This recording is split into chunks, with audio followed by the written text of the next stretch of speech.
ونستعينه ونستغفره ونؤمن به ونتوكل عليه ونعوذ بالله من شرور أنفسنا ومن سيئات أعمالنا من يهده الله فلا مضل له ومن يضلله فلا هادي له ونشهد أن لا إله إلا الله وحده لا شريك له ونشهد أن سيدنا ونبينا ومولانا محمدا عبده ورسوله أرسله بالحق بشيرا ونذيرا أما بعد فقد قال الله تبارك وتعالى في القرآن العظيم والفرقان المجيد أعوذ بالله من الشيطان الرجيم بسم الله الرحمن الرحيم إن الله وملائكته يصلون على النبي يا أيها الذين آمنوا صلوا عليه وسلموا تسليما اللهم صل على سيدنا محمد وعلى آل سيدنا محمد وبارك وسلم عليه اللهم صل على سيدنا محمد وعلى آل سيدنا محمد وبارك وسلم عليه اللهم صل على سيدنا محمد وعلى آل سيدنا محمد التي قرنت البركة بذاته ومحياه وتعطرت اللوالم بطيب ذكره ورياه அல்லாஹ்வின் மகத்தான பெயரருளால் ஒவ்வொரு வருடமும் தொடர்ந்து மீலாது தொடர்பயானை சிறப்பான முறையில் கட்டமைத்து வடிவமைத்து தலைப்புகளை தேர்ந்தெடுத்து அருமைநாயகம் முஹம்மது ரசூலுல்லாஹ் ஸல்லல்லாஹு அலைஹி வஸல்லம் அவர்களை மையப்படுத்திய வாழ்வியல் வழிகாட்டுதல்களை சிறப்பான முறையில் செயல்படுத்தி கொண்டிருக்கின்ற அதற்கு அல்லாஹ் காரணமாக்கி இருக்கிற ஃபைசுல் பாக்கியாத் அதோடு சேர்ந்திருக்கிற அதனுடைய தொடர்பாளர்கள் கண்ணியத்திற்குரிய ஹசரத் குப்லா அவர்கள் இதனுடைய பொறுப்பாளர்கள் அத்துணை பேரையும் குறிப்பாக இங்கே குழுமி இருக்கிற அனைவருக்கும் அன்பான அஸ்ஸலாமு அலைக்கும் வரஹ்மத்துல்லாஹி வபரகாத்துஹு. இந்த முயற்சி தொன்று தொட்டு தொடர்வதற்கும் இதன் வழியே அருமை நாயகம் முஹம்மது ரசூலுல்லாஹ் ஸல்லல்லாஹு அலைஹி வஸல்லம் மீது நமக்கு ஏற்கனவே இருக்கிற அன்பு தொடர்ந்து அதிகரித்து அன்பு பேரன்பாய் மாறி பேரன்பு காதலாக மாறி அந்த காதலின் வயப்பட்டு அருமை நாயகம் ஸல்லல்லாஹு அலைஹி வஸல்லம் அவர்களை கனவிலும் நனவிலும் கண்டு தரிசிக்கிற தௌஃபீக்கை பெற்ற பெருமக்களாய் அல்லாஹ் நம்மை தேர்வு செய்தார் புரிவானாக. ஆமீன். கடந்த வருடத்தில் நான் நினைவு கூறுகிறேன், பாவியான எனக்கு இளைஞர்களை குறித்து தடுமாறும் இளமை என்று இளைஞர்களை பற்றி பேசும்படி கூறப்பட்டிருந்தது. இந்த வருடம் அந்நிய கலாச்சாரத்திற்கு அடிமையாகும் பெண் சமூகம் என்று தலைப்பு வழங்கப்பட்டிருந்தது. புதிய தலைப்பாக இருக்கிறது. மீலாதுக்கும் பெண்கள் சமூகத்தை குறித்து இங்கே என்ன பேச வேண்டும் என்று கண்ணியத்திற்குரிய பாபா அவர்கள்ட்ட நான் இதை பற்றி கேட்டேன். நமதூர் பெண்கள் முன்றைய பெண்களை போன்று இல்லை அப்படின்னு சொன்னாங்க. அதை நான் வருத்தத்தோடு சொல்லுகிறேன் என்று சொன்னார்கள். ஒரு காலம் இருந்தது, ஃபஜ்ர் நேரத்தில் யாசின் சத்தம் கேட்கும், மகரிப் பிறகு வாக்கியா சத்தம் கேட்கும், மகரிபுக்கு பிறகு பெண்கள் வெளியில போக மாட்டாங்க, ஊரை விட்டே வெளியில போக மாட்டாங்க, கரூருக்கு பஸ் ஏறுற மாதிரி பழக்கம்லாம் கிடையாது, நோம்பு காலத்துல போய் சென்னை சில்க்ஸ்ல நோம்பு திறந்துகிட்டு இருக்கிறதோ அல்லது மதிய வேலையில சோறு சாப்பிட்றதோ அப்படியெல்லாம் நம்ம ஊர்ல என்ன பழக்கம்லாம் இருக்காது. ஆனால் இப்போதெல்லாம் சர்வசாதாரணமாய் கல்லூரிக்கு போகக்கூடிய பெண் பிள்ளைகளுடைய கலாச்சாரம், அவர்கள் போடுகிற ஸ்டேட்டஸ், அவர்கள் போடுகிற ரீல்ஸு, இது எங்க ஊர் பிள்ளைங்க தானான்னு சொல்றதுக்கே வெக்கமா இருக்கு. அதனால அதை பற்றி அது குறித்து அது சார்ந்து சில விஷயங்களை சொல்ல வேண்டும் என்று உங்களுக்கு இது வழங்கப்பட்டிருக்கிறது என்று சொன்னார்கள். இப்போ அந்த முன்வாழ்ந்த அந்த தலைமுறை, நாங்கெல்லாம் கிட்டத்தட்ட ஜென்சி தலைமுறை அல்ல, நாங்கெல்லாம் 19 கிட்ஸ்ல உள்ளவங்க. 19 கிட்ஸ், இந்த 2K தலைமுறை, இப்ப ஜென்சின்னு சொல்றாங்க. இந்த தலைமுறை டிஜிட்டலிலேயே வளர்கிறது. இந்த டிஜிட்டல்ல வளரக்கூடிய தலைமுறை, நம்மெல்லாம் சின்ன பிள்ளையா இருந்தப்போ நமக்கு விளையாட்டு காட்டுவதற்கு டாய்ஸுகள், பொம்மைகளும், நிலாவை காட்டி வளர்ந்தவர்கள் நாம். அதனால நாம் எப்போதாவது அழுதால் நம்ம தொட்டில்ல பொம்மையை தொங்க விட்ட காலம் இருந்தது. ஏதாவது ஒரு சின்ன சின்ன விளையாட்டு பொருள்களை வைத்து அதை பார்த்து நம்முடைய கவனங்கள் திசை திருப்பப்பட்ட தலைமுறையில் வளர்ந்தோம். அதுக்கு ஒரு பெரிய சுக்குரு செய்யணும் போல. உண்மையில் இந்த டிஜிட்டல் யுகம் எப்படி மாறிவிட்டது என்றால், சிறுபிராயத்தில் இருந்தே அது சோறு சாப்பிட்றதுக்கும் போன் வேணும், அழுகையை நிறுத்துறதுக்கும் போன் வேணும், தூக்கம் வர வைக்கிறதுக்கும் போன் வேணும், டைம் பாஸுக்கும் போன் வேணும், பஸ்ஸில் ட்ரெயினில் சும்மா இருக்கணும்னா வேடிக்கை பார்க்கறதுக்கு தயாரா இல்லை, அதுக்கும் போன் வேணும். இப்படி ஒரு டிஜிட்டல் யுகத்திலேயே ஆண்ட்ராய்டு மொபைல்களுடனே அவர்களுடைய காலை எழுதலும் இரவு தூங்குதலும் எந்த அளவுக்கு முற்றி போய்விட்டது என்றால், பாத்ரூம் கூட விடுபடல. பாத்ரூம்ல உட்கார்ந்து ஸ்டேட்டஸ் பார்க்கிறான்லாம் உண்டு. நான் சொல்ல வருகிற செய்தி என்னவென்றால், இந்த டிஜிட்டல் யுகத்தினுடைய பாதிப்பில் அதிகபட்சமான பாதிப்பு யார் என்று நாம் பார்த்தோம் என்றால், சிறார்களும் பாதிப்புக்குள்ளாக இருக்கிறார்கள், இளைஞர்களும் பாதிப்புக்குள்ளாக இருக்கிறார்கள், பெரியவர்களும் பாதிப்புக்குள்ளாக இருக்கிறார்கள். ஆனால் இதை விட அதிகபட்சமான பாதிப்பு நமது குடும்பத்து பெண்களுக்கு இப்போது ஆகிக் கொண்டிருக்கிறது என்பதைத்தான் மிகுந்த கவலையோடு யோசிக்கிறோம்.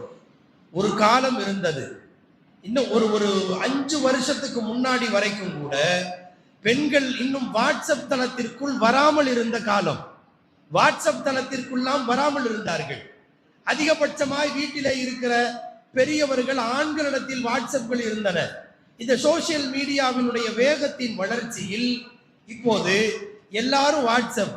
இப்ப நம்ம ஊரை பத்தி நமக்கு தெரியாது, நான் வெளியூர்ல இருக்கிறதுனால ஊரை பற்றி அதிகபட்சமான அறிமுகத்தை பெறுவதற்கு வாய்ப்புகள் இல்லை, நம்ம போய் அனலைஸ் பண்ண முடியாது.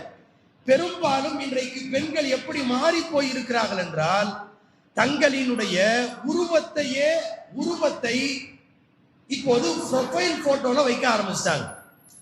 இப்போ இப்படி சில பேர் வயதுக்கு வந்த பிள்ளைகளாக இருக்கலாம், மற்றவர்களாக இருக்கலாம், எப்படி வைக்க ஆரம்பிச்சிட்டாங்க தெரியுங்களா? இந்த பொண்ணு திரும்பி இருக்கு புர்காவோட, எங்கேயாவது ஒரு கடலையோ அல்லது மலையையோ பார்த்துக்கிட்டு இருக்கிற மாதிரி ஒரு காட்சி, இதை ப்ரொஃபைல் போட்டோவோ வைக்கிறாங்க. நம்ம நினைச்சுக்கிட்டோம் பொண்ணத்தானே பார்க்கல, முகத்தை பார்த்தா தானே தப்பு. யார் சொல்லி கொடுத்தது? யார் சொல்லி கொடுத்தது இந்த பாடத்தை?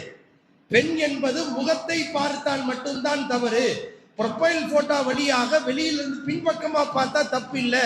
யார் சொல்லி கொடுத்த ஷரியத் இது?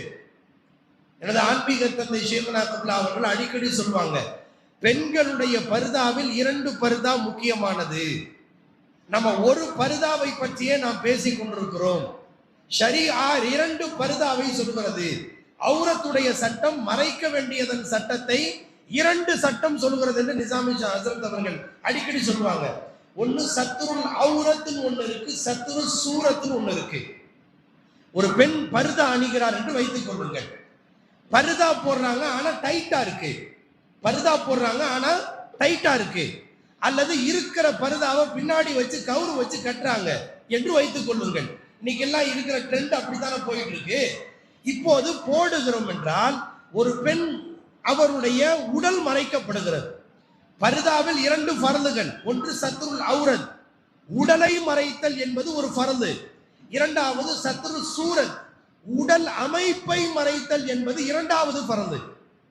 ஒரு பெண், ஒரு ஒல்லியானவரோ ஒரு குண்டான பெண்ணோ பர்தா போட்டு மறைக்கிறார், மறைத்தால் ஆனால் கொஞ்சம் இறுக்கமான பர்தா அணிகிறார், புர்கா போடுறாங்கன்னா கொஞ்சம் யோசிச்சு பாருங்க, ஒரு ஃபர்து நிறைவேறிடுச்சு. ஆனா டைட்டா போடுறாங்க பாருங்க, அல்லது போட்டதை வச்சு இறுக்கி கட்டுறாங்க பாருங்க, அந்த பெண் ஒல்லியானவளா அல்லது குண்டானவளா என்று தெரியுது இல்லையா? அது ஹராம். மார்க்கம் சொல்லுது, நம்முடைய சொந்த வீட்டு சரக்கல்ல, மார்க்கம் சொல்கிறது. அப்போது உடலை மறைத்தல் என்பது எப்படி ஃபரலோ, உடல் அமைப்பை மறைத்தல் என்பதும் ஃபரது. இந்த ஒரு ஃபரலை மட்டுமே நாம் இப்போது ட்ரெண்ட் ஆக்கியிருக்கிறோம். புதிய புதிய பர்தாக்கள், இப்போது பர்தாக்களுக்கு புதுசு புதுசா பேரு. சில பேர் கடை வச்சிருக்கிறான், ஹூருலின் பர்தா கடை. ஹூருலின், அட இந்த பர்தாவை போட்டா இவளை ஹூருலினாவே மாத்தணும் முடிவு பண்ணிட்டான் போல. நான் சொல்ல வருகிற விஷயம் என்னவென்றால், அடிப்படையான மசாயில்கள் குறித்த புரிந்துணர்வு இன்னும் சரியாக போய் சேரவில்லை. அல்லது போய் சேர்ந்தாலும் அதை குறித்து நாம் பேசினால், இப்படிதான் அசத் பயான்ல சொன்னாங்க, அதெல்லாம் உங்களோட இருக்கட்டும், அப்படி சொல்லக்கூடிய ஒரு சூழல் உருவாகி விட்டது. இன்னைக்கு இப்படி இந்த மாதிரி போட்டுட்டு போனா தான் ஃபங்க்ஷன்ல பார்த்தாலே ஒரு நல்லா இருக்கு, ஒரு பார்க்கறதுக்கு நல்லா இருக்கு என்று பேசக்கூடிய மனோநிலை இருக்கிறது அல்லவா? இது எது மாதிரியான ஷரியா, எது மாதிரியான பின்பற்றுதல்? தயவு கூர்ந்து யோசிக்க வேண்டிய பொறுப்பை உங்கள் சிந்தனைக்கே நான் விடுகிறேன். அன்பிற்குரிய பெருமக்களே, ஒரு காலம் இருந்தது, ஷாஹ் வலியுல்லா முஹத்திஸ் தெஹ்லவியினுடைய காலம். ஒரு கிராமப்புறத்தை கடந்து போகிறார்கள். கடந்து போகிற போது அந்த ஊர் மக்கள் அத்துணை பேரும் பொது வெளியில இஸ்திஸ்கா மலை தொழுகை நடத்திவிட்டு எல்லோரும் கையேந்தி அழுகிறார்கள்.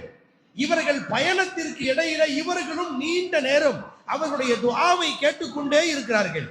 ஆனால் ஒரு சொட்டு மழை பொழிந்ததாக இல்லை. சொட்டு மழை பொழியல. இப்படியே அவங்க அழுதுட்டே இருக்கிறத பார்த்தாங்க. அதே பிரயாணத்தில் இன்னொருவர் வருகிறார். ஷாஹ் வலியுல்லா முஹத்திஸ் தெஹ்லவியோடு பயணப்பட்டு வந்தவர் தன்னுடைய வயோதிகமான தாயோடு வருகிறார். வந்தவர் திடீர்னு அந்த இடத்துல இவங்க இவ்வளவு நேரம் அழுகிறத பார்த்த உடனே தன் தாயை வசீலாவாக வைத்து துவா செய்கிறார். என்ன துவா செய்கிறார் தெரியுங்களா? யா அல்லாஹ், எனது தாய் பத்தினி பெண் என்பது உமக்கு தெரியும். அவங்க வாழ்ந்த காலத்துல எந்த சமயத்திலேயும் எந்த அந்நியரையும் பார்த்ததே இல்லை. நான் எனக்கு விவரம் தெரிஞ்சு எந்த அந்நியரையும் பார்த்ததே இல்லை. அவ்வளவு பேணுதலான ஒரு அப்பழுக்கற்ற வாழ்க்கை வாழ்ந்தார் என்பதை நீ அறிவாய். அதனால எங்க அம்மாவுடைய முந்தானையை பிடிச்சி நான் மழை கேட்கிறப்ப இந்த ஊர் மக்கள் கஷ்டப்படுறாங்க, மழையை கொடு. தாயின் முந்தானையை பிடித்து கொண்டு கேட்கிறார், மழை கொட்டுகிறது. ஷாஹ் வலியுல்லா முஹத்திஸ் தெஹ்லவி கிதாபுகள் எழுதி வைத்திருக்கிறார்கள். ஒரு காலம் இருந்தது, நம்முடைய தாய்மார்கள் அப்படிப்பட்ட தன்னுடைய பத்தினித்தனத்தை வசீலாவாக வைத்து துஆவை பெற்று மழை பொழிய வைத்த பெருமக்கள் வாழ்ந்த காலம் இருந்தது. அதெல்லாம் ஒன்ஸ் அப்பான் எ டைம் ஆயிடுச்சு. இப்படியே நம்ம எவ்வளவு நாளைக்கு தான் சொல்லிட்டு இருக்கிறது? அன்பான பெருமக்களே, குறிப்பாய் ஆண்களுக்கு எவ்வளவு தீன் போய் சேர்ந்தாலும் பெண்களுக்கு தீன் போய் சேராத வரை, அவர்களின் இதயத்தில் அல்லாஹ் ரசூலின் மஹப்பத்து கொண்டு போய் சேர்க்கப்படாத வரை அந்த ஆணின் தீன் கூட அபாயமானதுதான் என்று சொல்லுவேன். இது நம்முடைய சொந்த விஷயம் அல்ல. குர்ஆன் இதற்கு ஒரு ஆதாரத்தை சொல்கிறது. நூஹ் நபி 950 ஆண்டு காலங்கள் தொடர்ந்து தீனுடைய பணியில், நபித்துவத்தினுடைய பணியை அவர்கள் செய்தார்கள் என்று சொல்லுகிற அதே சமயத்தில் கடைசி வரை தன் வயிற்றில் பிறந்த மகனை கடைசி வரை ஈமானுக்கு கொண்டு வர முடியல. இன்னபினி மின் அஹ்லி, என் பையன் என் குடும்பம் தாச்சே, வ இன்ன வஅதக்கல் ஹக், என் குடும்பத்தை காப்பாற்றுவேன் நீ சொன்னையே, அப்படிலாம் சொல்லி அழுகிறாங்க நூஹ் அலைஹிஸ்ஸலாம். இருந்தாலும் அல்லாஹ் ஜல்ல ஷானஹு தஆலா ஏத்துக்கல. எப்ப ஈமான் கொள்ளையோ உன் குடும்பம்னு சொல்றதுக்கு தகுதியே இல்லை என்று அல்லாஹ் சொல்லிவிட்டார். இங்க யோசிக்க வேண்டிய செய்தி, ஊருக்கே சொன்ன நபி தாம் பையனை மறந்திருப்பாங்களா? ஊருக்கெல்லாம் தீனை சொன்ன நபி தனது பிள்ளையை மறந்திருப்பார்களா? அப்படியானால் எங்கே மிஸ்டேக் வந்துச்சு, என்ன தவறு நடந்தது என்றால், ஒரு நபி அந்த பையனை எவ்வளவோ தூரம் எவ்வளவோ விஷயங்களை சொல்லி ஆக்கிரத்தை பற்றி அவர்களுக்கு எவ்வளவோ நினைவூட்டியதற்கு பிறகும் கூட கடைசி வரைக்கும் மசியல. ஏன்னா அந்த பையன் அம்மா பிள்ளையா இருந்தான். அதாவது தாய் சொல்வதை மட்டுமே அதிகபட்ச முக்கியத்துவம் தருவதாய் இருந்தான். கடைசி வரைக்கும் திருத்த முடியல. வல் பனாத்து இலல் உம்மஹாத்தி அம்யல் வலி கௌலிஹின் அர்கப். இமாம் ஷாஃபி ரஹிமஹுல்லாஹ் சொல்றாங்க, பொதுவாகவே வீட்டில் ஆண் பிள்ளையும் சரி பெண் பிள்ளையும் சரி, குறிப்பாக பெண் பிள்ளைங்க தாய்க்கு அதிகமாக சப்போர்ட் பண்ணுவாங்க. தாய் சொல்லக்கூடிய வார்த்தைக்கு மதிப்பு அதிகம். ஏனென்றால் பெரும்பாலும் நாமெல்லாம் வடக்க போயிட்டு தெற்க போய் ஏதாவது சம்பாதிச்சு மாசத்துல 2 நாள் 3 நாள் கூட இருந்து அல்லது காலையிலிருந்து மாலை வரை வீட்டுக்குள்ள இருக்கிற பழக்கம் இல்லை. பிள்ளைகளின் வளர்ப்பில் அதிகபட்சமான பொறுப்புடையவர்கள் தாய்மார்கள். எனவே நமது வார்த்தைகளை விட தாயின் வார்த்தைக்கு முக்கியத்துவம் தருவது என்பது இயல்பாகவே ஒவ்வொருவருக்கும் உள்ள விஷயம். எனவே தாய்க்கு தீன் கிடைத்து விட்டதென்றால் தகப்பன் தீனே இல்லைனாலும் அந்த பிள்ளைய வழி கொண்டு வந்துருவா, வாய்ப்பு இருக்கிறது. அதற்கும் குர்ஆன் ஒரு அழகான வரலாற்றை சொல்கிறது. ஃபிரௌன் எவ்வளவு மோசமான ஆளு, அனரப்புக்கும் ஆலா என்று சொன்னவன் தானே. அப்படிப்பட்ட ஒரு ஒரு ஒரு மிக மோசமான, ஷைத்தான் கூட சொல்ல துணியாத ஒரு வார்த்தையை நான் உயர்ந்த ரப் என்று சொன்னவனை அல்லாஹ் விட்டு வைத்திருந்தால் வேறு விஷயம். புரிய வேண்டிய செய்தி, அப்படிப்பட்ட கணவனுக்கு வாய்க்கப்பட்ட ஒரு சாலிகான மனைவி ஆசியா அம்மையார். அவங்க வீட்டில் மூசா அலைஹிஸ்ஸலாம் வளர்கிறார்கள். ஒரு நபியை உருவாக்கக்கூடிய வாய்ப்பு கிடைக்கிறது. தகப்பன் மோசமான ஆளு, தாய் சாலிகானவளாக இருந்ததால் இங்கே ஒரு நபியை உருவாகிறார். நபியை உருவாக்கி காட்டுறான் அல்லாஹ். நமக்கு என்ன தெரிகிறது என்றால், தாய் சரியாக இருந்தால் நல்ல தலைமுறையை உருவாக்கி தர முடியும். அவன் வயிற்றிலே உருவாகிற தலைமுறை ஒரு சிறந்த தலைமுறையை உருவாக்குவதற்கு வாய்ப்பு இருக்கிறது. நம்மெல்லாம் குதுபுத்தீன் பக்தியார் காக்கியை பற்றி பேசுகிறோம், கேள்விப்படுகிறோமே. அவர்கள் ஒரு பெரிய வலியை உருவாக்கி தந்தார்கள். இந்த உலகத்தில் மிகப்பெரிய முஹத்திஸ்களை, வலிமார்களை உருவாக்கி தந்ததில் பெரும் பங்கு வலிமார்களுக்கு அவருடைய தாய்கள் தான் அதிகபட்சமான போதனைகளை போதித்திருக்கிறார்கள். ஒன்றா இரண்டா எத்தனை செய்திகளை நாம் படிக்கிறோம்.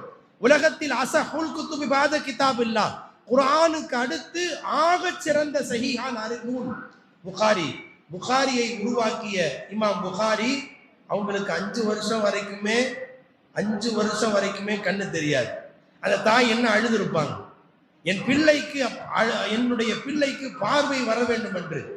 பார்வையை மட்டுமல்ல, கண் பார்வையும் கொடுத்து, அறிவு பார்வையையும் கொடுத்து ஒரு அற்புதமான ஒரு தலைமுறையை உருவாக்கி தந்தது இமாம் புகாரி அவருடைய தாயார். இமாம் ஷாஃபி ரஹிமஹுல்லாஹ் அவர்களை உருவாக்கியது ஒரு தாயார்.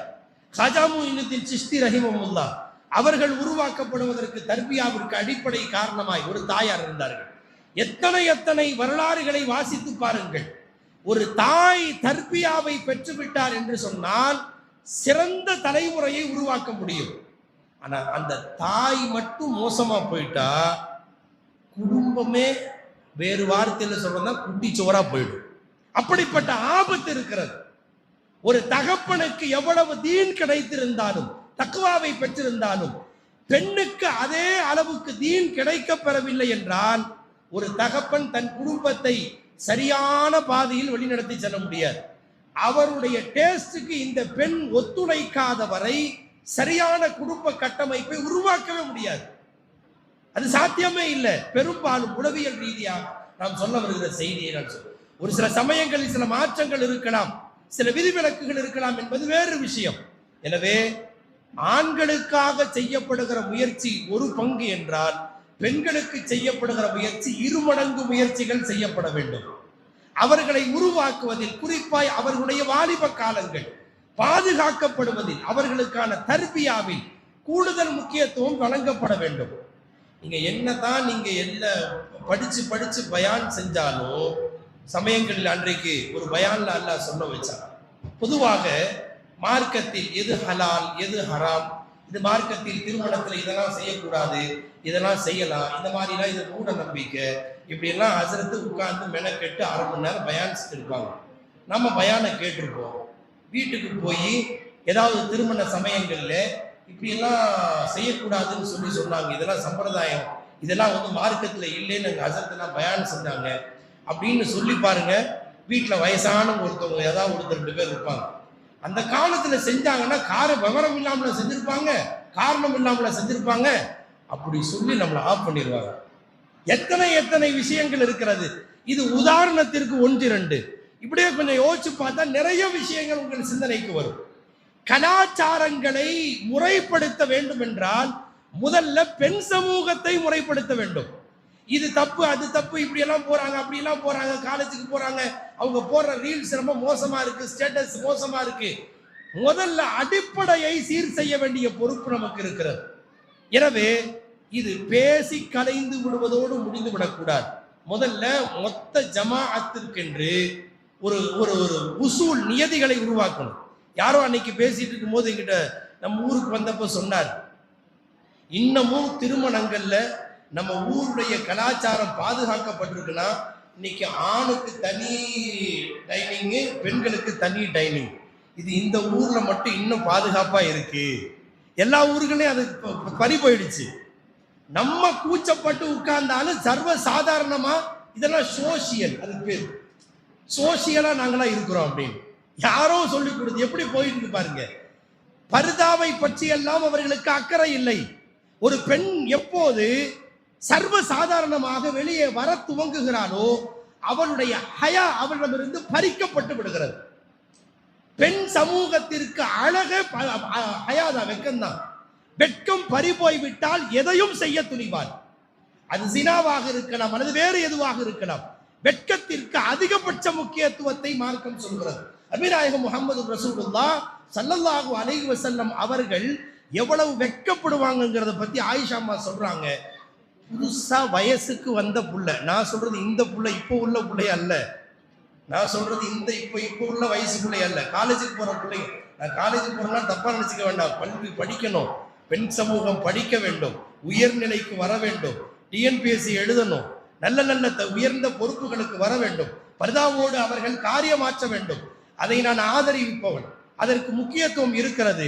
அதே சமயம் பர்தாவையும் கலாச்சாரத்தையும் உதறிவிட்டு, எல்லா குடும்ப கட்டமைப்பையும் உதறிவிட்டு, ஷரியாவை தூக்கி எறிந்து விட்டு, தக்வாவை எல்லாம் ஒரு ஓரமாய் வைத்து விட்டு ஒரு பொறுப்புக்கு ஒரு பெண் வந்தால் அதுக்கு அவள் அது படித்தது மிக மோசம், அபாயம், அது தீனுக்கே பெரிய ஆபத்துன்னு சொல்லுவேன்.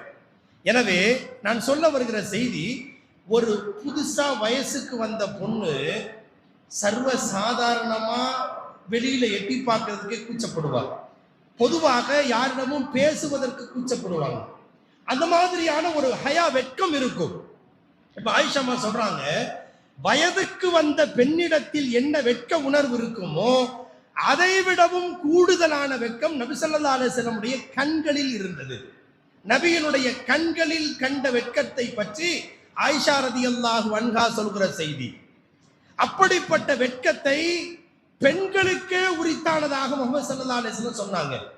நமக்கெல்லாம் திருமணத்தை பற்றி பேசி நடக்கும் போது பொதுவாக இன்னைக்கெல்லாம் ஒரு காலம் இருந்துச்சு, வயசுக்கு வந்த பெண் பிள்ளைக்கு திருமணத்தை பத்தி பேச்சு எடுத்தாலே ஏதாவது அம்மாவும் அத்தாவும் உட்கார்ந்து பேசினா அங்க உள்ள ஏதாவது உள்ள வந்துட்டா நீ உள்ளமோ அப்படின்னு சொல்லிட்டு உட்கார்ந்து பேசின காலம்லாம் இருந்துச்சு.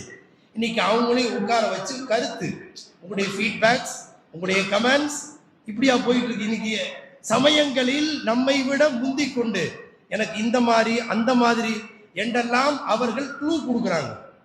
சூஸ் பண்ற பொறுப்பு கூட அவங்க வந்துடுறாங்க. இது எந்த மாதிரியான கலாச்சாரம்? எனவே ஒரு பெண்ணுக்கான அழகு என்பது ஹயா, வெட்கம். குர்ஆனிலே அல்லாஹ் ஜல்ல ஷானஹு தஆலா ஒரு வீட்டில் ஆண் பிள்ளை இல்லாத சமயத்தில் மட்டும்தான், இன்னைக்கு நினைக்கிற மாதிரி நாம தான் வடக்க இருப்போம், தெற்க இருப்போம், சம்பாதிச்சுட்டு இருப்போம், எப்பயாவது 6 மாசம் 3 மாசத்துக்கு தான் வருவோம். நம்ம தாய்மார்கள் எப்ப பண்ணாலும் திடீர்னு பார்த்தா கரூருக்கு போய், சென்னை சிறுசு போய், இங்க திண்டுக்கல்ல போய் எங்கேயோ ஆஃபர் போட்டிருக்காங்களா, இங்க ஆடி ஆஃபர் போட்டிருக்காங்களா, இங்க ஐப்பசியில ஆஃபர் போட்டிருக்காங்களா, இங்க ரம்ஜான்ல ஆஃபர் போட்டிருக்கலாமா, இப்படி எல்லாம் போய் வாங்குறோம்ல. அப்படியெல்லாம் பெண்கள் வரக்கூடாது. இதை பற்றி இப்ப பேசினா இதெல்லாம் பிற்போக்குத்தனம் என்று கருதுவதற்கு வாய்ப்பு இருக்கலாம். ஆனால் பொதுவா வெளியில வர ஆரம்பிச்சாலே அந்த வெட்க உணர்வு போயிடும். ஒரு கட்டத்தில் குர்ஆனிலே ஒரு நிகழ்வு ஒன்றை அல்லாஹ் சொல்கிறார். ஒரு நபி வீட்டுல 2 பொண்ணுங்க மட்டும்தான், ஆம்பளை பிள்ளைங்க இல்ல. அல்லாஹ் சொல்கிறான், அந்த 2 பெண் பிள்ளைகள் ஒரு அடிப்படை தேவைக்காக வெளியே வருகிறார்கள். நம்ம ஊர்ல ஒரு பழக்கம் இருந்துச்சு, இப்பெல்லாம் தண்ணி காவிரி தண்ணி சப்ளை வந்துச்சு, அமராவதி தண்ணி மட்டும்தான் இருந்துச்சு பாருங்க. அப்பவெல்லாம் ஒரு 3 மாசம் தண்ணி பஞ்சம் கஷ்டமா இருக்கும். போய் ஊருடைய ஒதுக்குப்புறத்துல எல்லைப்பட்டியில போய் தண்ணி குடிப்பாங்க, அல்லது எங்காவது கிணற்றில போய் தண்ணீரை குடித்து கொண்டு வருகிற காலம் இருந்தது. அப்புறம் டிராக்டர்ல ஒரு குடம் 1 ரூபாய்க்கு வித்த காலம்லாம் இருந்துச்சு. அந்த மாதிரி ஒரு சூழ்நிலை. அதுக்கு பிறகு நிறைய அடி பிடிக்கிறது, அடுத்த கிணறுகள் எல்லாம் போர்வெல் போட்டா கூட தாய்மார்கள் பகல் பொழுதில் அவ்வளவு சீக்கிரம் வந்து எடுக்க மாட்டாங்க, இரவு நேரங்களில் வந்து எடுப்பாங்க பாருங்க, ஆண்களின் பார்வைப்படாமல் இருப்பதற்கு. இப்படிலாம் சொன்னா இதெல்லாம் 19 கிட்ஸ்ல உள்ளதுங்க அப்படின்னு நம்ம சொல்லிடுவோம். ஒன்றை ஞாபகம் நினைவில் வைத்துக் கொள்ளுங்கள், 2 பெண்கள் தண்ணீர் பிடிக்கிற இடத்திற்கு வருகிறார்கள் என்று குர்ஆன் சொல்கிறது. அந்த நிகழ்ச்சியை குறித்து அழகாய் தொடர்ந்து ஒரு அரை பக்கம் அல்லது ஒரு பக்கம் அளவுக்கு அல்லாஹ் அந்த நிகழ்வை பேசுகிறார். எல்லா ஆண்களும் சேர்ந்து தண்ணீர் பிடிக்கிறாங்க, 2 வயசு பிள்ளைங்க மட்டும் ஒதுங்கி நிற்கிறாங்க. மூசா அலைஹிஸ்ஸலாம் எகிப்தில இருந்து வருகிறார்கள். வந்த இடத்துல எல்லாரும் தண்ணி பிடிச்சிட்டு தான் அந்த 2 பெண் பிள்ளைங்க மட்டும் ஒதுங்கி நிற்கிறாங்களே, கால்நடைகளை அப்படியே ஒதுக்கி வைத்திருக்கிறாங்களே.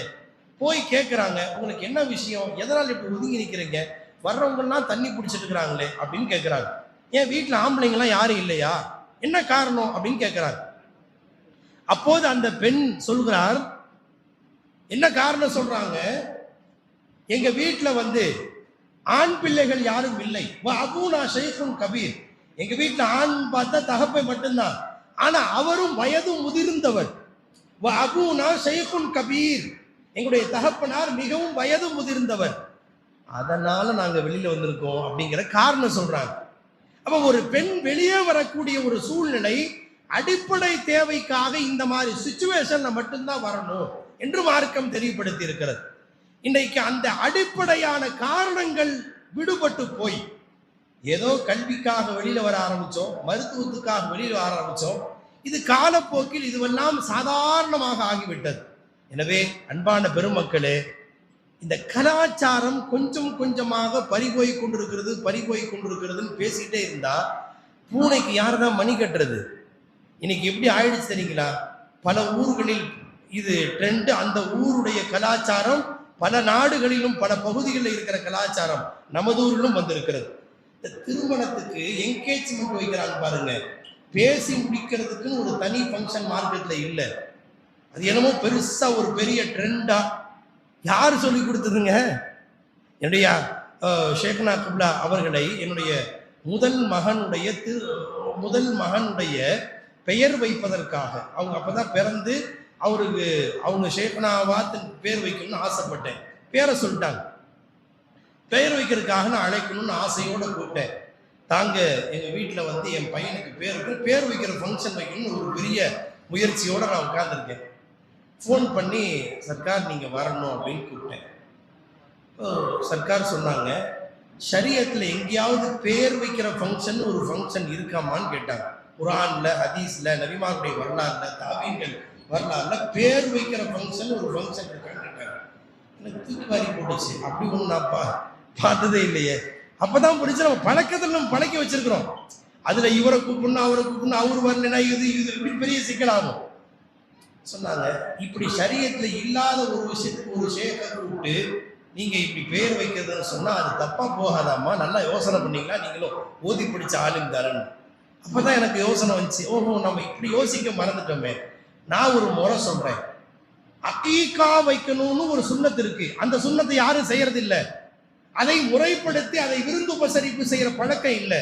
அதனால என் பிள்ளைக்கு அகீகாவுடைய விருந்துக்காக தங்களை அழைக்கிறேன்னு சொன்னா அது ஷரியத்து. இப்ப நான் வர்றது என் மேல கடமை ஆயிடும். உஜீபுகு இதா ஆகுன் ஹதீஸ் அடிப்படையில் சொன்னாங்க. உடனே அதே மாதிரி ஏற்பாடு செஞ்சு. இதை நான் சொல்லுவதற்கு ஒரு அடிப்படை விஷயம் என்னன்னா, திருமணமோ அதை சார்ந்த விஷயங்களிலோ நம்முடைய எது சுன்னா மார்க்கம் எதை சொல்லி இருக்கிறதோ அந்த ஷரியத் நம்மிடமிருந்து எடுபட்டு போய்கொண்டே இருக்கிறது. இல்லாத புதிய புதிய கலாச்சாரங்கள் நிறைய உருவாகி கொண்டிருக்கிறது. இன்றைய தினம் நிக்காஹிலே, இன்றைய மதியம் சேலத்தில் கேஎல்இ மண்டபத்தில் ஒரு நிக்காஹுடைய மஜ்லிஸ்ல கலந்துக்கிறதுக்கு அல்லாஹ் வாய்ப்பு கொடுத்தார். நிக்காஹு மஜ்லிஸ்லாம் முடிஞ்சிருச்சு. அதாவது குதுபா ஓதியாச்சு. இப்போ வந்து ஈஜாபு கபூல் கேட்க போறாங்க. இந்த சமயத்தில் குசுன்னு என் காதில் ஒருத்தர் கிசுப்பா ஒரு செய்தி சொல்றாரு. ஹஸ்ரத் துஆ மட்டும் ஓதிர வேண்டாம் அப்படின்றார். ஏங்க துஆ ஓத வேண்டாம்? துஆ வந்து ஒரு 10 நிமிஷம் தாமதமா ஓதிக்கலாம் அப்படின்றார். எதுக்குங்கன்னு கேட்டேன். சொன்னாரு, இப்போ வந்து நாங்க வலிமா தாவத்து கொடுக்க போறோம். சரி, அதுக்கு என்ன செய்ய போறீங்க? மாப்பிள்ளையையும் பொண்ணையும் நாங்க தனியா சந்திக்க வைக்க போறோம்னு நாங்க அனௌன்ஸ் பண்ணிடுங்க. 10 நிமிஷம் கழிச்சு துஆ ஓதப்படும்னு சொல்றதுக்கு அசிங்கமா இல்லையான்னு நான் கேட்டேன். இப்படி சொல்றதே தப்பா தெரியலையா அவங்க மனசுல? ஷரியாவில் இப்போது அப்போ உடனடியா சட்டத்தை நான் சொல்லி கொடுத்தோன்னே அவர் புரிஞ்சுக்கிட்டார். மிஷ்காத் என்ற ஹதீஸ்னுடைய விரிவுரை மிர்காத், எல்லா 4 மதுஹப் இமாமுடைய கருத்தும் அதில் எழுதப்பட்டிருக்கிறது. வலீமா என்பது ஒரு சுன்னத், ஃபர்து வாஜிப், அதுக்கான சுன்னத்து தானே நம்ம அலட்சியப்படுத்தக்கூடாது, சுன்னத். அதே சமயம் வலீமாவை 3 முறைகளில் கொடுக்கலாம். ஒன்றாவது, திருமணம் முடிந்து ஈஜாபு கபூல் கேட்கிறோம் பாருங்க, அது ஃபர்து முடிஞ்சு போச்சு. இப்போ நான் வலீமா கொடுக்குறேன் நியத் பண்ணிட்டாலே அது வலீமா தான், அது வலீமா தான். ஒன்று. இரண்டாவதாக வயஜூசு பாதல் கல்வத்தி, 2 பேருடைய தனிமை சந்திப்புக்கு பிறகு கொடுக்கலாம். 2வது. 3வது, ஓரிரு நாட்கள் கழிந்த பிறகு கொடுக்கிறோமே அப்படி கொடுக்கலாம். வலீமாவுக்கு 3 முறைகள் இருக்கிறது. மிர்காத்துல இப்போ இருக்கு, கிதாபுகளை எழுதிக்கிறாங்க. அதை தஹக்கீ செஞ்சுட்டு வந்துதான் இந்த விஷயத்த யதார்த்தமா அவர் கேட்ட உடனே இந்த விஷயத்த சொன்னேன். அதனால இப்படி தாமதப்படுத்துவதும் அதை போய் பொது இடத்துல சொல்றதும், இப்ப பல ஊர்களில் பார்த்தீங்கன்னா ஒரு மேடை இருக்கும், மேடையில திடீர்னு பொண்ணை மட்டும் தனியா ஒரு அறைக்கு கூட்டிட்டு போவாங்க, மாப்பிள்ளையை மட்டும் தனியா அறைக்கு. அங்க எத்தனை இளைஞர்கள் இருப்பாங்க, எல்லாருடைய சிந்தனை எப்படி இருக்கும்? இன்றைக்கு எல்லாருமே ரொம்ப ஒன்றும் தெரியாதவங்களா, பிஞ்சில் பழுத்து போகிற ஒரு பெரிய பேராபத்து ஆபாசங்கள் நிறைந்திருக்கிற இந்த காலத்தில் ஏன் தேவையில்லாத இந்த சிந்தனையை ஏன் ஊட்டுறீங்க? ஷரியாவில் அப்படி ஒரு கட்டாயம் நமக்கு சொல்லப்படலை. அதனால நீங்க ஈஜாபு கபூல் முடிஞ்ச வலீமா நியத் பண்ணிட்டாலும் முடிஞ்சு போச்சு. இதை வேண்டாம் நானே ஒரு பொது அறிவு செய்யறேன்னு, இந்த மார்க்க சட்டத்தை நானே சொல்றேன்னு சொல்லிட்டு அதுக்கு பிறகு துவா ஓதியாச்சு. எதற்கு சொல்ல வருகிறோம் என்றால், இப்படி சந்திப்புக்கு பிறகுதான் கொடுக்கணும், அப்படி இல்லைன்னா கூடவே கூடாது அப்படிங்கிற மாதிரி ஒரு கிரியேட் பண்றாங்க பாருங்க, அது மாபெரும் தவறு என்பதற்காக நான் நினைவுபடுத்துகிறேன். அதே போல் நமது ஊர்களில் முன்னாடி எல்லாம் அந்த பழக்கம் இல்லை, ஒரு 10-15 வருஷத்துல ஒரு பழக்கம் இருக்கு. நிக்காக நேரத்துல, அதாவது மாப்பிள்ளை போகுவார், அந்த வீட்டுல அறிமுகப்படுத்துவாங்க. மற்ற ஊர்கள் எல்லாம் பொண்ணு வீட்டுல மாப்பிள்ளை போற பழக்கம் இருக்கு. அங்க வச்சுதான் மண்டபத்தை எல்லாம் சாப்பிடுவாங்க, அதுக்கு பிறகு வலிமா கொடுப்பாங்க. நமது ஊரில் நம்முடைய முன்னோர்கள் அப்படி அழகாய் பழக்கப்படுத்தினார்கள். வலிமா நீங்க செஞ்சாலே வலிமா தான், முடிஞ்சு போச்சு. அதுக்காக முன்னால பின்னால என்பதெல்லாம் நாம் நம்முடைய சூழலை அனுசரித்து செய்து கொள்ளக்கூடிய ஒரு அழகான வழிமுறை. கவனிக்க வேண்டிய செய்தி என்னவென்றால், போகக்கூடிய மாப்பிள்ளை அவருக்கு எல்லா ஸ்வீட்டும் கொடுத்து முடிச்ச உடனே மாப்பிள்ளைய தனியா ஒரு 2-3 பேர் சேர்ந்து பெண் இருக்கிற அறைக்கு கொண்டு போய் சேர்த்து அவர் செயினை அங்கதான் போடணும்னு யாருங்க சொன்னா?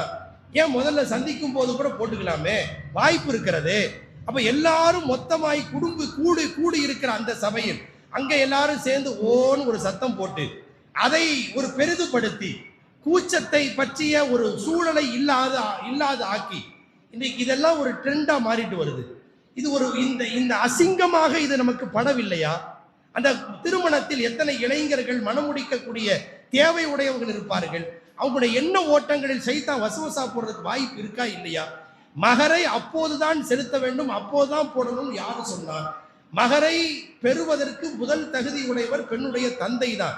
அவர் இல்லாம அந்த பொண்ணு வந்துருச்சா? அந்த பெண்ணுடைய தந்தை இடத்துல மகரை ஒப்படைச்சா முடிஞ்சு போச்சு. அப்படித்தான் நம்முடைய முன்னோர்கள் ஒப்படைத்தார்கள். பல ஊர்ல இப்படித்தான் இருக்கு. எனவே இப்படி ஒரு புதிய ஒரு வழிமுறை என்ற பெயரால் அதை நான் தவறென்று சொல்ல வரல. அதை ஒட்டி நடக்கிற சில அனாச்சாரங்கள், அதை ஒட்டி நடக்கின்ற கலாச்சார மாற்றங்கள், அதை ஒட்டி நடக்கின்ற அசிங்கங்கள் களையப்பட வேண்டும் என்பதற்காக நாம் இதை நினைவுபடுத்துகிறோம். திருமணத்தின் போது பொதுவாக பேசி முடிச்ச உடனே அந்த பெண்ணு இந்த பெண்ணுக்கு இந்த மாப்பிள்ளைக்கு மத்தியிலேயே இது இன்னார் மாப்பிள்ளை இன்னார் பொண்ணுன்னு பேசி வச்சுட்டதுனால அவங்க பொண்ணு மாப்பிள்ளை ஆக முடியாது. என்னைக்கு இருந்தாலும் மகரம் அந்நியர்கள் தான். இதை நான் சரியாக புரியணும். ஆசான் பிறந்த ஷேகுனா கபிலா அவர்கள் அதை விரிவாக எழுதியிருக்கிறார்கள் இல்லறம் புத்தகத்துல. நல்லா தெரிஞ்சுக்கணும், பேசி முடிச்சதுனால மட்டுமே அவர்கள் கணவன் மனைவியாக ஆகிவிட முடியாது.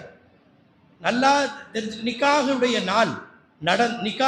நாள் அன்று இத்தனை ரூபாய் ரொக்க மகருக்கு இவரை முதல் சாட்சியாக இவர் 2ஆம் சாட்சியாக வைத்து கூடியிருக்கிற அனைவரின் முன்னிலையிலும் நான் வக்கீலாக இருந்து உங்களுக்கு நிக்காக செய்து கொடுத்து விட்டேன்னு சொல்றாரு பாருங்க. நான் அதை ஒப்புக்கொண்டேன்னு சொல்றாங்க பாருங்க. அந்த ஒப்புக்கொண்டேங்கிற வார்த்தை வாயிலிருந்து வர்றதுக்கு 1 நிமிஷம் முன்னாடி வரைக்கும் அந்த பெண் இந்த ஆண் அந்நியர்கள் தான். நான் ஒப்புக்கொண்டேன்னு வார்த்தையை சொல்றதுக்கு 1 நிமிஷம் முன்னால வரைக்கும் அந்த பெண்ணை பார்ப்பது பேசுவது எல்லாம் ஹராம் தான். அந்த பெண் இந்த ஆணிடம் பேசுவது பார்ப்பது எல்லாம் ஹராம் தான். இன்னைக்கு என்ன ட்ரெண்டு தெரியுங்களா? என்கேஜ்மெண்ட் முடிஞ்ச உடனே மாப்பிள்ளை கொடுக்குற முதல் கிஃப்ட் ஒரு ஆண்ட்ராய்டு மொபைல் கொடுப்பார். அவங்கவுங்களுடைய ஸ்டேஜுக்கு தகுந்த மாதிரி ஒரு மொபைல் கொடுப்பார். அதுக்கு பிறகு இரவு தூக்கம் 2 பேருக்குமே போயிடும். பலரையும் பரிமாறிக்கொள்வார்கள். இதுல எவ்வளவு ஆபத்து இருக்கு தெரியுங்களா? பல குடும்பங்களில் எவ்வளவு ஆபத்து போயிட்டு இருக்கு தெரியுங்களா? முன்பெல்லாம் இந்த அரேஞ்சு மேரேஜ்ல ஒரு முக்கியமான விஷயம், பெரியவர்கள் பார்த்து முடிவு செய்வார்கள். மாப்பிள்ளையை பற்றியோ பெண்ணை பற்றியோ இருவரும் சரியாக தெரிந்து கொள்வதற்கான வாய்ப்புகள் இருக்காது, தெரிந்து கொள்வதற்கு வாய்ப்பு இருக்காது. திருமணத்திற்கு பிறகு, அந்த முதல் சந்திப்புக்கு பிறகுதான் ஒருவரை ஒருவர் புரிந்து கொள்ளுதல் என்பதே தொடங்கும். அதுக்கு பிறகு நிறை குறைகள் அப்படியே சரி செஞ்சுக்குவாங்க, அதை அப்படியே பொருந்திக்குவாங்க. இப்போது எப்படி ஆயிடுச்சுன்னா, நீ என்ன சாப்பிடுவ, உனக்கு என்ன பிடிக்கும், உனக்கு ஃபேவரட் என்ன, இப்படி பேச ஆரம்பிச்சு எந்த அளவுக்கு முற்றி போய் விடுகிறது என்றால், நம்ம டேஸ்ட்டுக்கு ஒத்து வர்ற ஆள் இல்லை அப்படின்னு புரிஞ்சா இடையிலேயே கலட்டி விடுறது. எத்தனை விஷயங்கள் நடக்கு தெரியுங்களா? பேசி வைக்கப்பட்டு திருமணத்திற்கு ஓரிரு நாட்களுக்கு முன்பு வரை அது கடைசியில விரிசலில் வந்து நிற்கிற எத்தனை விஷயங்கள் இருக்கு தெரியுங்களா? சிறு பிள்ளைகள் பேசுகிறார்கள், பழகுகிறார்கள், அன்பு அப்படியே பலப்படும். எவன் சொல்லி கொடுத்தா அந்த மாதிரி பண்பாட்டை? நமக்கு அல்லாஹ் ரசூல் தானே சரியா? அப்படி ஏதாவது சொல்லி தரப்பட்டிருக்கிறதா? கவனத்தில் வையுங்கள். இந்த திருமணத்திற்கு முன்பு அந்த பேசுகிற பழக்கம் இருக்கிறது, மிக பேராபத்து. ஒருவரை ஒருவர் புரிந்து கொள்ளுதல் என்பது திருமணத்திற்கு பிறகு என்றால், நிக்காக ஆயிடுச்சே, நம்மளை சுத்தி இப்படி ஒரு மாகுல் உண்டாயிடுச்சே அப்படின்னு பொருந்திக்கணும்னு நினைப்பாங்க. அதுதான் மார்க்க சொல்லி கொடுத்தது. உலகத்தில் எந்த ஆணாக இருந்தாலும் முறுக்க குறையில்லாத ஆண் என்று எவனையும் சொல்ல முடியாது, நபி ஸல்லல்லாஹு அலைஹி வஸல்லம் அவர்களை தவிர. உலகத்தில் எந்த பெண்ணாக இருந்தாலும் முழுக்க குறையே இல்லாத பெண் என்று யாரையும் சொல்ல முடியாது. பொதுவாக அல்லாஹ்வுடைய சிஸ்டம், ஒரு நிறை இருந்தா ஒரு குறை இருக்கும், ஒரு பிளஸ் ஆர் மைனஸ் வச்சு தான் அல்லாஹ் மனுஷனை படைச்சிருக்கார். இதை பொருந்தி கொள்ள வேண்டும் என்கிறார்கள் ஸல்லல்லாஹு அலைஹி வஸல்லம். இன் கரிஹ மின்ஹா குலுகன் ரதிய மின்ஹா ஆகர். ஒரு குணத்தை நீங்கள் வெறுத்தால் இன்னொரு குணத்தை கொண்டு பொருந்திக் கொள்வீர்கள் என்று சொன்னாங்களே ஸல்லல்லாஹு அலைஹி வஸல்லம். எதுக்காக சொன்னாங்க? இந்த பிளஸ் ஆர் மைனஸ் அட்ஜஸ்ட் பண்றதுக்கு பேர் தான் குடும்பம். இத இன்னைக்கு அப்படியே மாறிட்டு வருது. அவரவர் விருப்பத்தின் பெயரால். ஒரு காலம் இருந்தது, கன்னிப்பெண்கள் வாய் திறந்து எனக்கு இப்படிப்பட்ட மாப்பிள்ளை வேண்டும் என்று வாய் திறந்ததில்லை. அவர்களை பற்றி குர்ஆன் ஹதீஸும் நமக்கு என்ன சொல்லி தருகிறது என்றால், பொண்ணு உனக்கு மாப்பிள்ளை பார்த்திருக்குமா, நீ என்ன சொல்றன்னு கேட்டா இதுனுஹா சுகூதுஹா, அவங்க வாய் திறந்து சொல்ல மாட்டாங்க. மௌனமே சம்மதத்திற்கு அறிகுறி, அதை வைத்து மார்க்க முடிவு செய்ய வேண்டும் என்று சொல்கிறது. இதெல்லாம் அப்படி, அதெல்லாம் ஒரு காலம். இப்போது அவர்களாக சூஸ் பண்ற சுயம்பரம் லெவல்ல போயிட்டு இருக்கு. அன்றைய காலத்தில் எல்லாம் அரசர்களுக்கு இளவரசி மகள் இருப்பா பாருங்க, அந்த இளவரசி பார்த்து சூஸ் பண்ணணும். நிறைய நாட்டினுடைய இளவரசர்கள்லாம் நிக்க வச்சு, உனக்கு பிடிச்ச மாப்பிள்ளை மேல நீயே மாலையை போடுங்கிற சுயம்பரம்னு சொல்லுவாங்க. அரசர்களுடைய சேர சோழ பாண்டியர்களுடைய அரசர்களின் காலத்தில் நடந்த மாதிரி இது பெண்ணின் விருப்பம் என்ற பெயரால் இது வேறு வேறு கோணத்தில் போய் கொண்டிருக்கிறது. இன்னொரு பெரிய அசிங்கமான விஷயம் என்னன்னா, திருமணத்திற்கு பிறகு எது பகிரப்படக்கூடாதோ அதுவெல்லாம் பகிரங்கமாக பகிரப்படுகிறது. இது ஒரு பெரிய பேராபத்து. தோழிகள்கிட்ட சோசியலா பேசுறோம், ஃப்ரெண்ட்ஸியா பேசுறோம், ஃப்ரெண்ட்லியா பேசுறோம்னு எதை பேசணும், எதை பேசக்கூடாது, எதை பகிர வேண்டும், எதை பகிரக்கூடாது, இதெல்லாம் ஓப்பன் ஆயிடுச்சு. எங்கு போய் நிற்குமோ தெரியவில்லை. நமது ஊரை அல்லாஹ் ஜல்ல ஷானஹு தஆலா குறிப்பாய் அல்லாஹ் காப்பாற்றுவானாக. எனவே நான் நிறைவுக்கு வருகிறேன். அடுத்த திக்ரும் துஆவும் இருக்கிறது. எனவே இந்த கலாச்சாரங்களினுடைய மோகம், இன்னைக்கு ரீல்ஸ் மோகம், லைக்ஸ் மோகம். இன்னைக்கு எத்தனை லைக்ஸ் வந்திருக்கு, அந்த ரீல்ஸை எத்தனை பேர் பார்த்துருக்குறாங்க, எத்தனை வியூஸ் வந்திருக்கு அப்படிங்கிற இந்த ட்ரெண்டு நமது ஊரையும் விட்டு வைத்த பாடில்லை. நம்ம ஒரு வாட்ஸ்அப்ல ஸ்டேட்டஸ் பார்த்தா அப்பப்போ செக் பண்றது, எத்தனை பேர் பார்த்துருக்குறாங்கன்னு. இது கல்லூரியிலும் அதே போல பள்ளிகளிலேயும். இது மற்ற ஊர்ல கிட்டத்தட்ட ஒரு 70-80% நமது ஊரை பொறுத்து கட்டுப்பாடுகள் நிறைந்த ஊர் என்பதால் ஒரு 30-40% என்று சொல்லலாம். இருந்தாலும் அந்த கட்டுப்பாடு சற்று தளர்ந்து இருக்கிறது அல்லவா? இது சீர் செய்யப்பட வேண்டும். இறுதியாய் ஒரே ஒரு தீர்வை மட்டும், பிரச்சனைகளை சொல்வதால் மட்டும் முடிந்து போகிற விஷயம் அல்ல. இந்த பிரச்சனைக்கு என்ன தீர்வு, சொல்யூஷன் என்ன? எல்லா பிரச்சனைக்கும் தீர்வை மார்க்கம் சொல்லி இருக்கிறது. ஒன்றே ஒன்றுதான், அவர்களின் இதயத்தில் தக்வா உரமேற்றப்பட வேண்டும். அல்லாஹ் நம்மை பார்க்கிறான் என்ற உணர்வு மட்டும் அவர்களுடைய கல்வில் உறவேற்றப்படுமானால், அவர்கள் கல்லூரியிலே இருந்தாலும், அவர்கள் வீட்டில் மாமனார் மாமியாரும் கணவரும் இல்லாத தனிமையில இருந்தாலும், யாரும் இல்லை என்றாலும் என்றப்ப என்னை பார்க்கிறான் என்ற தக்வாவுடைய உணர்வும் இஹ்சானுடைய தஸவுஃபுடைய உணர்வு மட்டும் அந்த பெண்ணின் இதயத்தில் ஆழ பதிந்திருந்ததென்றால் அவளும் பாதுகாக்கப்படுவாள், அவளின் கற்பும் பாதுகாக்கப்படும், அவளின் உடைமைகளும் பாதுகாக்கப்படும்.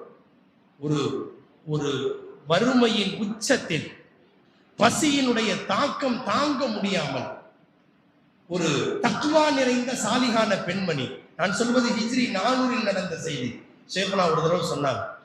அவள் யதார்த்தமாக எங்காவது வேலை கிடைக்காதா, சாப்பாடு கிடைக்காதான்னு ஏங்கிக்கிட்டே போறான். ஒரு செல்வந்தன் பார்க்கிறான். அந்த செல்வந்தனை பார்த்தோன்னே அந்த பெண்மணி சொன்னாங்க, சாப்பாட்டுக்கே வழி இல்லாம கஷ்டப்படுறேன், 3 நாள் ஆச்சு, வயிறு ஒட்டி போச்சு, ஏதாவது ஒரு வேலை கொடுக்க முடியுமா, எனக்கு ஏதாவது உதவி செய்ய முடியுமா அப்படின்னு கேட்டாங்க. உடனே இந்த வறுமையையும் பசியையும் பயன்படுத்தி இந்த பெண்ணை வேறு ஏதாவது சிந்தனை செய்யலான்னு அவன் மனசுல வந்துருச்சு. சரி, என் வீட்டில் வேலை இருக்கு வா அப்படின்னு கூப்பிட்டான். இந்த பெண்மணி அதே அந்த சரி வேலை கிடைக்குதே, வருமானத்துக்கு சாப்பாடு கிடைக்குமே, பெண் தொடர்ந்தே சென்றார். அந்த செல்வந்தன் வீட்டிற்குள் உள்ளே போனான். போன உடனே உள்ளே எல்லாம் யாருமே இல்லை. அவன் போன உடனே சொன்னான், முதல் வேலை இருக்குது, வேலை என்னன்னா வீட்டில் வீட்டுடைய கதவை சாத்திட்டு வா அப்படின்னு சொன்னான். கதவை கதவை சாத்திட்டாங்க.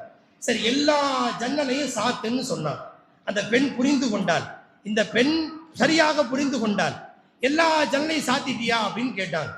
எல்லா ஜன்னலையும் சாத்திட்டேன் முதலாளி, ஒரு ஜன்னலை மட்டும் சாத்த முடியல அப்படின்னு சொன்னான். ஒரு ஜன்னல் மட்டும் சாத்த முடியல. ஏமா, எதனால சாத்த முடியல, ரொம்ப டைட்டா இருக்கா, இல்ல அது வேற ஏதாவது காரணமா அப்படின்னு கேட்டாங்க. அந்த ஜன்னலை நீங்களும் சாத்த முடியாது, நானும் சாத்த முடியாது அப்படின்னு சொன்னான். என்ன சொல்ற, அது அல்லாஹுடைய ஜன்னல் என்று சொன்னான். அல்லாஹுடைய ஜன்னல், அந்த ஜன்னல் வழியாக அல்லாஹ் உன்னையும் பார்க்கிறான், என்னையும் பார்க்கிறான். இந்த வார்த்தை வந்த அடுத்த வினாடி அவன் இதயத்தில் அம்பு தைத்ததை போல் தைத்தது. அடுத்த வினாடி கொஞ்சம் பதற்றம் அடைஞ்சான். அம்மா, நீ இவ்வளவு தக்குவா நிறைந்த பெண்ணா, நான் இவ்வளவு தூரம் நான் பாதிக்கப்பட்டுட்டேன். உடனடியாக அவனுக்கும் ஒரு விழிப்பு ஏற்பட்டது. அன்பளிப்புகளை கொடுத்து அனுப்பி வைத்ததாய் ஒரு நீண்ட வரலாறு. எனவே ஒரு பெண்ணுக்கு அடிப்படையாய் என்றப்ப என்னை பார்க்கிறான் என்கிற தக்குவாவுடைய உணர்வு, இதற்கு மறுபெயர் தான் தஸவுஃப், ஆன்மீகம் என்றதெல்லாம் பெயர். இந்த ஆன்மீக உணர்வு மட்டும் ஒரு பெண்ணுக்கு இருக்குமேயானால், பெற்றோரின் பராமரிப்பில் சில தடுமாற்றங்கள் ஏற்பட்டாலும், அல்லது அவள் புகுந்த வீட்டில் சில நெருக்கடிகள் ஏற்பட்டாலும், அல்லது இவள் தனிமையிலே சிக்கி தவித்தாலும், எந்த சமயத்திலும் அவள் நப்சோ ஷைத்தானோ அவளை வழி தவற விடாமல் காப்பாற்றுவதற்கு தக்வா என்பது அடிப்படை. அந்த தக்வா தானாக வராது. கூனுமா சாதித்தீன் என்று அல்லாஹ் சொல்கிறான். உண்மையோடு வாழ்கிற, உண்மையை நேசிக்கிற, உண்மையிலேயே கலந்து போயிருக்கிற சாதித்தீன்கள் என்கிற வலிமார்கள், அவர்களோடு சுஹபத், அதற்குத்தான் ஆன்மீகம் பைஅத் என்றெல்லாம் பெயர். அந்த தொடர்புகளை பெற்றுக்கொண்டால் மட்டும்தான் ஒரு பெண்ணுக்கான தக்குவாவை நிரப்பமாக பெற்றதாக ஆகும். அப்படிப்பட்ட பக்குவமும் பேணுதலும் ஒரு பெண்ணுக்கு கிடைத்து விட்டதென்றால் அந்த பெண் தன்னையும் சீர்திருத்துவாள், தன்னை சுற்றி இருக்கிற அனைவரையும் சீர்படுத்துவாள். எனவே ஆவதும் பெண்ணாலே அழிவதும் பெண்ணாலே என்று சொல்வார்களே, இதை மாற்றி படிப்பதாக இருந்தால் ஒரு பக்குவம் பெற்ற ஒரு பெண்ணால் நன்மைகள் ஆவதும் பெண்ணாலே, தீமைகள் அழிவதும் பெண்ணாலே என்கிற நிலைக்கு மாற்ற முடியும் என்பது உண்மை. அல்லாஹு ஜல்ல ஷானஹு தஆலா அத்தகைய ஒரு பக்குவப்பட்ட ஒரு பெண் சமூகம் நமதூரில் உருவாக வேண்டும். அது போன்ற பக்குவப்பட்ட தலைமுறைகளை உருவாக்க வேண்டும். அல்லாஹு ஜல்ல ஷானஹு தஆலா நமக்கும் நமதூருக்கும் எல்லோருக்கும் அத்தகைய பாக்கியத்தை தந்தல் புரிவானாக. வ ஆகிரு தஅவானா அல்ஹம்துலில்லாஹி ரப்பில் ஆலமீன். முறையில் ஜிக்ரு செய்து துஆ செய்யப்பட இருக்கிறது. 5 முறை ஸலவாத் ஓதி கண்களை மூடிக்கொள்ளுங்கள். அல்லாஹும்ம ஸல்லி அலா சய்யிதினா முஹம்மதின் வ அலா ஆலி சய்யிதினா முஹம்மதின் வ பாரிக் வ ஸல்லிம் அலைஹி. அல்லாஹும்ம ஸல்லி அலா சய்யிதினா முஹம்மதின் வ அலா ஆலி சய்யிதினா முஹம்மதின் வ பாரிக் வ ஸல்லிம் அலைஹி. அல்லாஹும்ம ஸல்லி அலா சய்யிதினா முஹம்மதின் வ அலா ஆலி சய்யிதினா முஹம்மதின் வ பாரிக் வ ஸல்லிம் அலைஹி.